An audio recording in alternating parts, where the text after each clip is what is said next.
Have you ever wondered which Final Fantasy games have the most playable characters?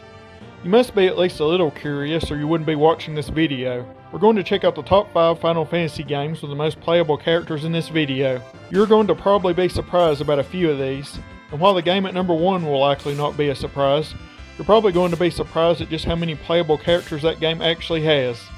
Also, this list is only going to include mainline Final Fantasy games, no spin-offs.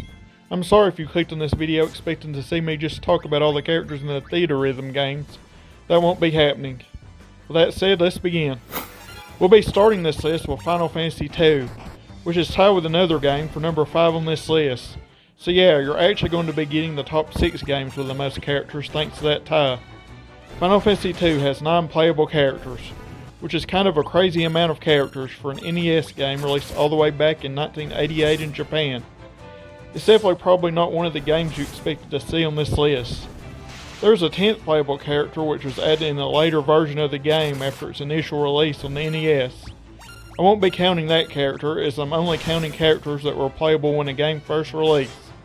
Characters that later became playable in remakes or remasters of the game won't count. So if you're wondering why Final Fantasy III or Final Fantasy XII didn't make this list, that's why. You have 3 main party members in Final Fantasy II, and your 4th party member will be constantly replaced by one of 6 characters that you can encounter for a total of 9 playable characters. The other game that's tied for number 5 is Final Fantasy VII, also with 9 playable characters. This is definitely one of the games you'd expect to see on this list. Of course, you have the 7 mandatory party members you can play as well as the 2 hidden secret characters, Vincent and Yuffie, which makes a total of 9 playable characters. Okay, now let's get on with this list. I'm going to make sure there are absolutely no more ties from this point forward, so let's go. Number 4 is Final Fantasy VIII. You may be really surprised to see this game on this list, since the game actually has one of the smallest main casts, with only 6 permanent party members. However, this game also has almost just as many guest party members you can play as. There's a total of 5 guest characters, giving Final Fantasy VIII 11 total playable characters. Of course, there's Cypher, who you get to play as pretty early in the game. There's also Laguna and his friends that you get to play as in those flashback sequences. And at one point you even get to play as Adia. Final Fantasy VIII actually has more playable characters than many other games in the series, which is pretty surprising. Number 3 is Final Fantasy IV. It's probably no surprise to see that this game made this list. Your only constant party member in Final Fantasy IV is Cecil. Every other party member comes and goes, until you finally get your 4 other permanent party members near the end of the game. There's actually 11 other party members that fight alongside Cecil during the game, making this game have 12 playable characters, which is definitely a pretty high amount compared to most games in the series. Number 2 is Final Fantasy IX. Honestly, this game should probably be tied with Final Fantasy IV with 12 playable characters, but since I promised no more ties earlier in this video, I'm going to get a little creative with that 13th character. Of course you have your 8 normal party members, but the game actually has 4 other guest characters you can play as. There's the Dawn's buddies from Tantalus that you get to play as well as Beatrix, who fights alongside Steiner at one point in the game.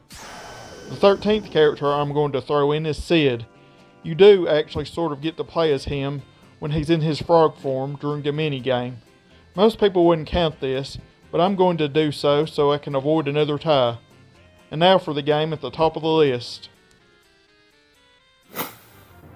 Number 1 is Final Fantasy VI with 30, yes you heard that right, 30 playable characters.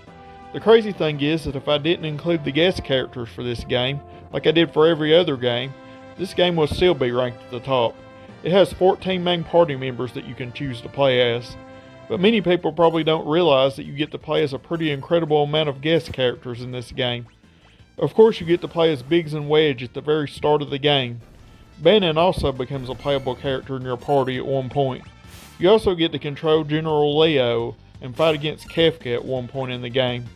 Then there's the less obvious characters. You get to take control of this guy during the game. I'm not going to try to say his name, but he's Terra's father. You don't actually get to fight with him, but you can move him around so he counts. Then there is the ghost character that you can recruit to help you on the Phantom Train. But what really helps boost the number of playable characters are the Moogles.